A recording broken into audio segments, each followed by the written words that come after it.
I can't forget my ex-girlfriend. Go on your honeymoon alone. He told me that bluntly.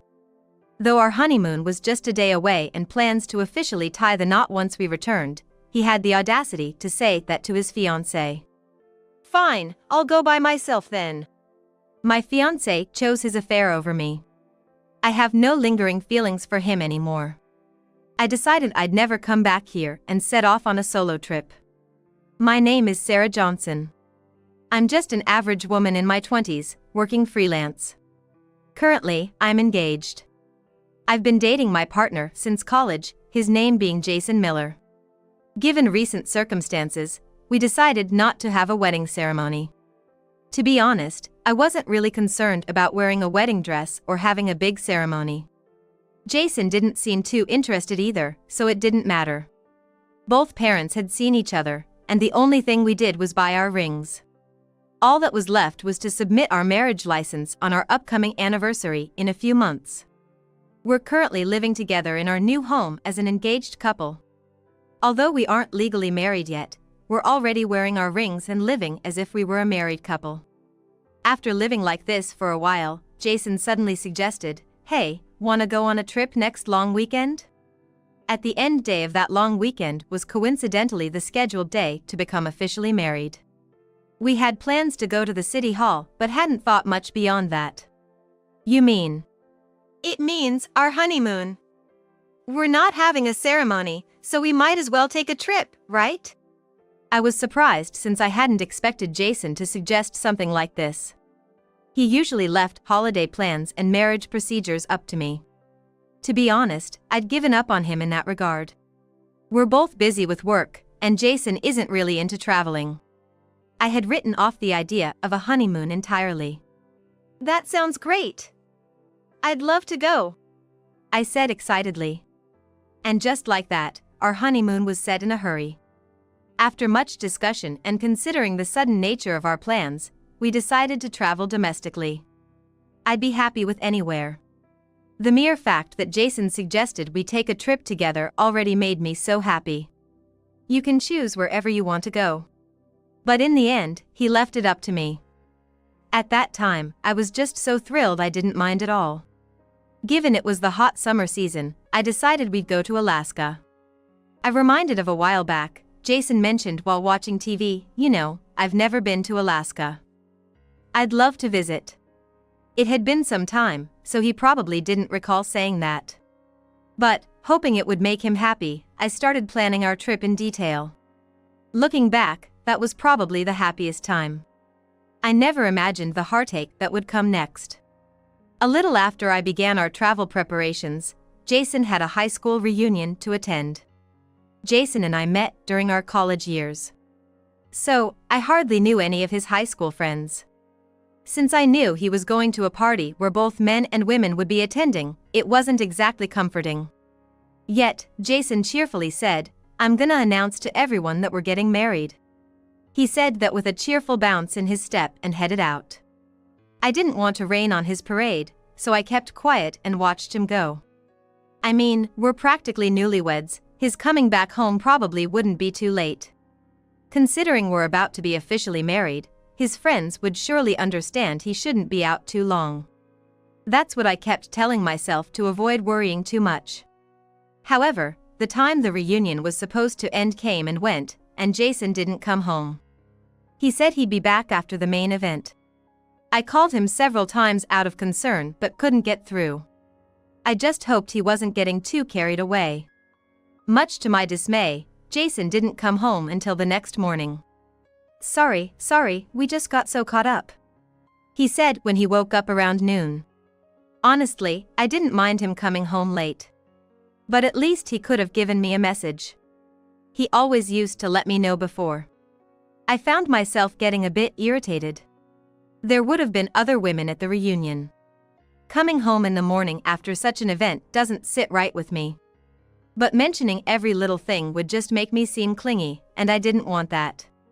Hey, think a bit more next time. We're practically newlyweds. I said that and left it there. Probably he got caught up and missed the last train or something. There's nothing for me to worry about. At least, that's what I thought. But since that day, I felt something changed. Jason's behavior seemed off.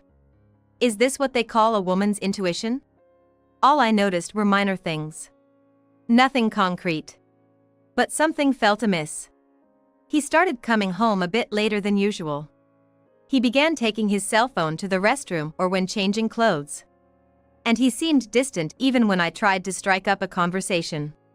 Just small changes. Minor as they were, something inside me felt a warning.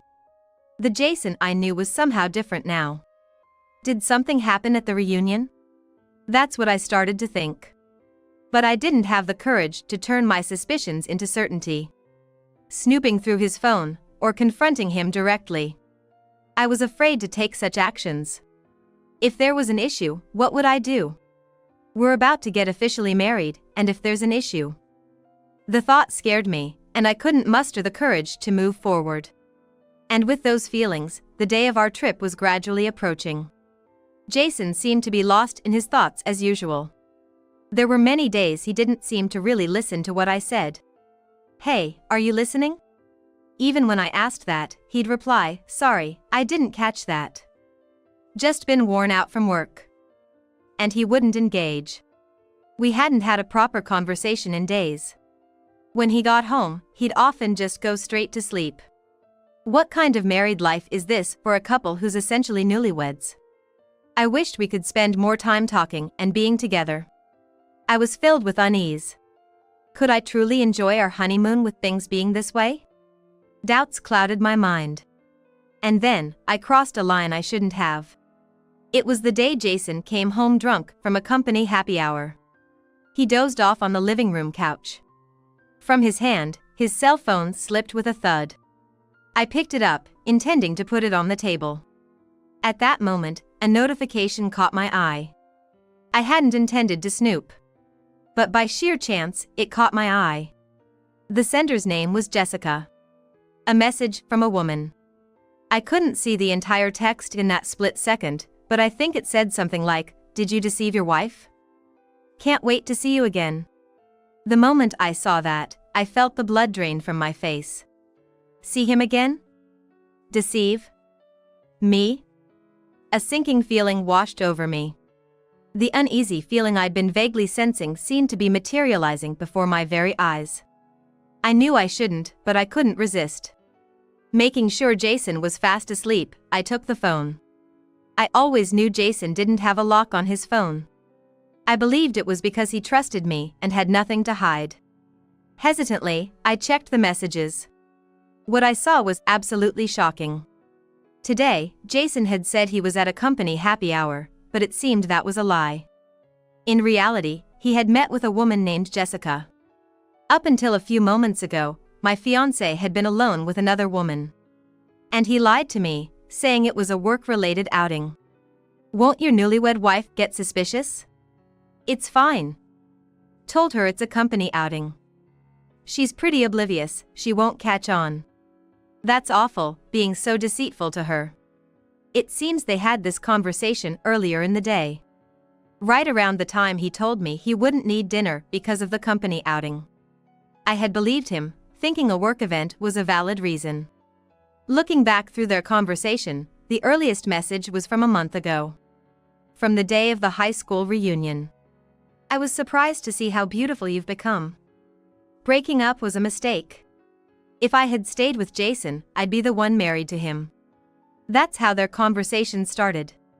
It seems this Jessica was Jason's ex-girlfriend. Probably someone he dated in high school.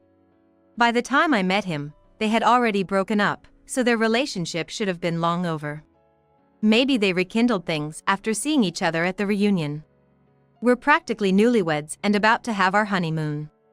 This kind of betrayal at such a time is unforgivable. Holding back my anger, I calmly took screenshots of their conversation. Just saw you, but I already miss you. I care about Jessica more than my wife. I love you. Why don't you leave your wife and marry me? I can satisfy you better, can't I? While I was taking shots of such delusional exchanges as evidence, tears streamed down my face. Was I the only one who thought we were happy? I thought I was gonna spend my life with him. Was that just a fleeting dream? After capturing all the evidence, I gently placed the phone back beside my husband.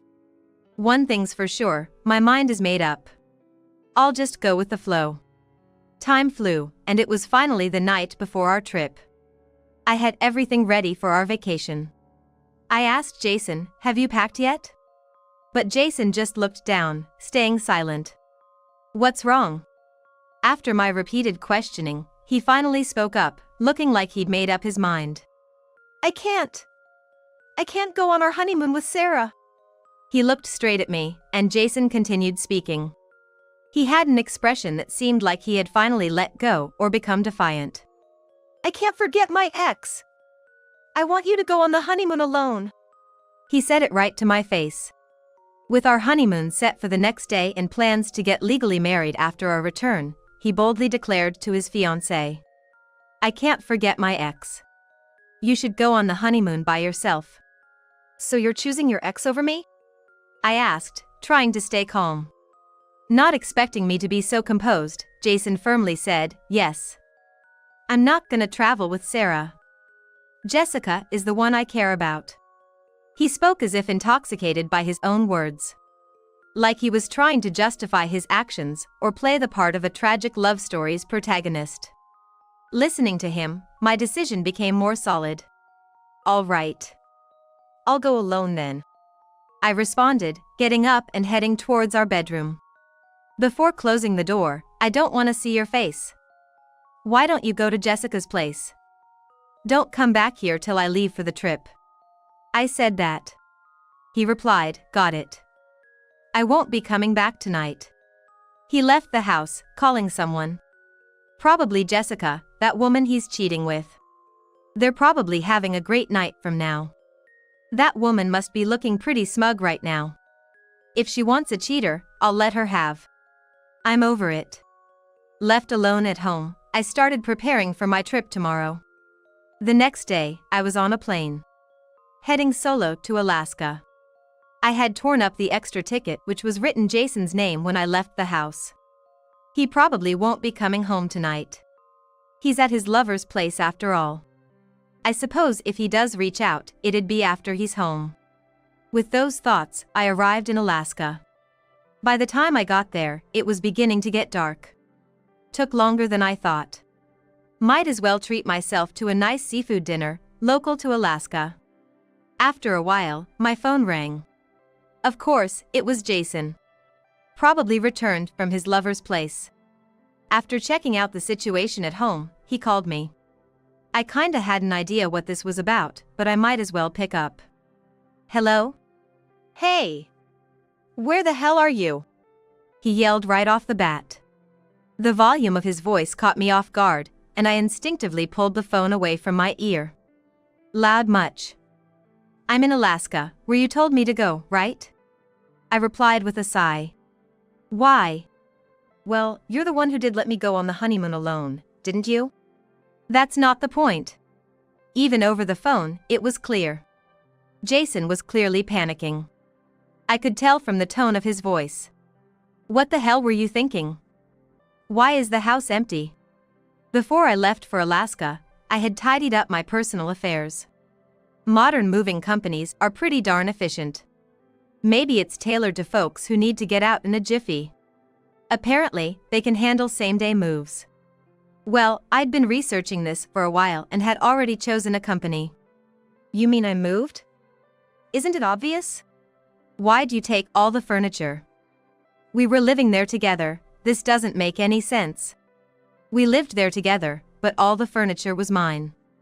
"What are you talking about? Most of the things in that house were purchased when I was living on my own. There were some newer items, but I paid for all of them. Jason always said he'd pay me back later, but never did. So, without a doubt, that furniture is mine. He has no say in what I do with it." "And what's this about moving? Why all of a sudden?" Did he think, after his affair, that I would stay in that house for any longer? If so, that's some naive thinking on his part. "I'll have to buy my own furniture." "Why would you?" I thought I might give Jason a little more shock. I grinned. "Oh, and about the house lease, it's up at the end of the month." You'll need to move out by then, okay? With that, I dropped the bombshell. It's almost the end of the month now. Only a few days left till the contract ends. What? You canceled the lease without telling me. What the hell? Well, the lease was in my name. When we were settling the house lease, Jason pushed all the hassle onto me. It's a pain with the names and all. Just put it in Sarah's name. You handle everything. That's what he told me, so I signed the lease under my name. At first, we split the rent, but lately, he hasn't been contributing much, leaving me to cover it all. Yeah, but where the hell am I gonna live starting next month? I don't know. Why don't you go back to your parents' house? Come on. I can't just go back, you know that. Jason's parents are incredibly strict folks. They're the kind of people who'd never tolerate cheating. They wouldn't even acknowledge us living together until we had an official engagement. What would happen if those strict parents found out about the affair and he got kicked out of the house? I can easily imagine how that would play out. You know, if my folks find out, I'm toast. Just come back home for now. Having an affair and expecting such a sweet deal is pretty audacious. Does he think I'll just forgive and come back? There's no way I'm coming back. You chose your affair over your fiancé, me. Sooner or later, your folks are gonna find out. That's not true. Jason quickly denies it. What exactly isn't true? I did say I wasn't going on a trip with Sarah, but I never said I wasn't gonna marry you. I still plan on marrying Sarah. I can't have you disappearing on me. He's spouting some outrageous nonsense. He openly cheats, yet expects to go ahead with our marriage plans. There's no way that's happening. Once you cheat, marriage is off the table. Remember when you said you couldn't forget your ex, how she meant a lot to you? I did say that. But that's one thing, and this is another. I can't forget Jessica, she's important to me. But I'm gonna marry Sarah. His logic is all over the place. Seems like he wants me to accept his affair and still go ahead with the marriage. It seems he's less fixated on me and more worried about his parents finding out if I call off the wedding. Such a disrespectful attitude really gets under my skin. Too bad, there's no way I'd agree to that. I told him firmly. There's no point in enduring such a hellish marriage. Such an injustice shouldn't be tolerated. And by the way, if you're so worried about your parents finding out, it's too late. What? I've already sent them all the evidence. They know everything now. What the heck? Right as I got off the plane, I sent all the evidence to Jason's parents digitally. They'll also receive a physical copy in the mail soon. What? What the hell did you do? The only one who did something out of line was you, wasn't it? You chose your mistress over our honeymoon. I have no intentions of marrying someone like that. I said that and hung up the phone. Jason kept trying to contact me persistently, but I ignored every single one. I informed his parents about breaking off the engagement and asked them not to contact me, then blocked their numbers. Looking back, I'm glad we hadn't planned a wedding yet. Thinking about cancellation fees and all gives me the chills. Thankfully, we hadn't officially registered the marriage yet, so there's no paperwork or anything to deal with. I guess I should just be grateful that this all came out before the paperwork was finalized. If Jason would have truly changed his ways once we were married. I had hoped for a moment. But it was clear that his heart had completely drifted away, and getting back together would probably be impossible. So, I decided to settle everything and break away from Jason. Luckily, my job allows me to work from anywhere since I'm a freelancer. It's a huge perk being able to be on the move so easily. Once this solo trip to Alaska is over, I'm planning to head back to my parents' place. I do intend to live alone again once I've settled down. Finding a new place in just these few days would have been impossible. For now, I'm just gonna enjoy Alaska and forget everything. Turns out, Jason got a serious earful from his parents later on. His parents seemed to have really liked me, and they probably couldn't forgive him for betraying and cheating on me. He apparently tried to introduce Jessica to them as his new girlfriend, but they turned her away right at the door. They surely wouldn't accept her.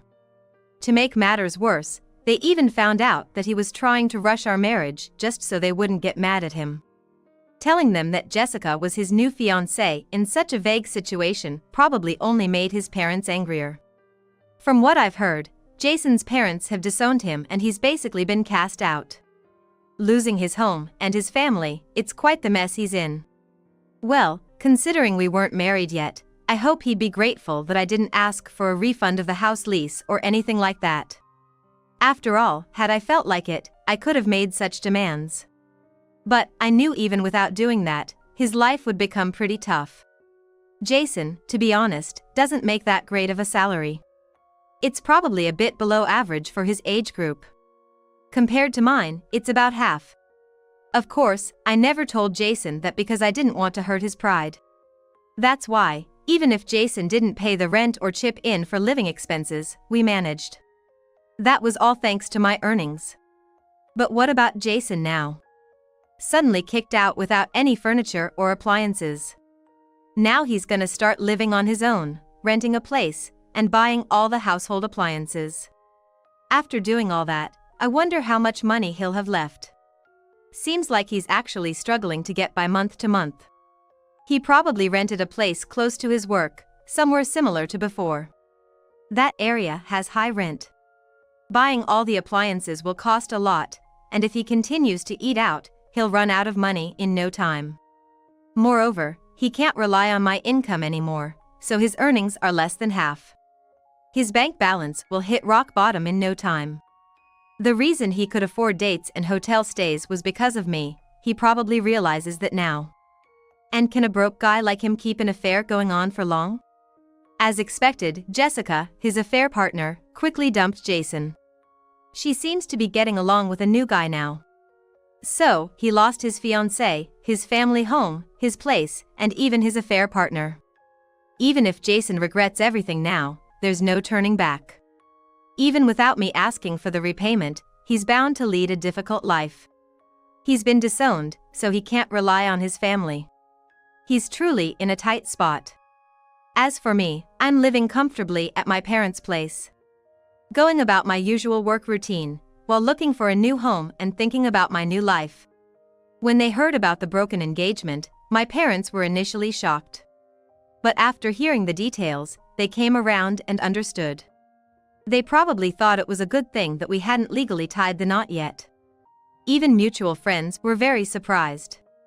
Well, for me, it's already become something I can laugh about, so I have no intention of hiding it. Probably, rumors will spread, and Jason's social circle will shrink.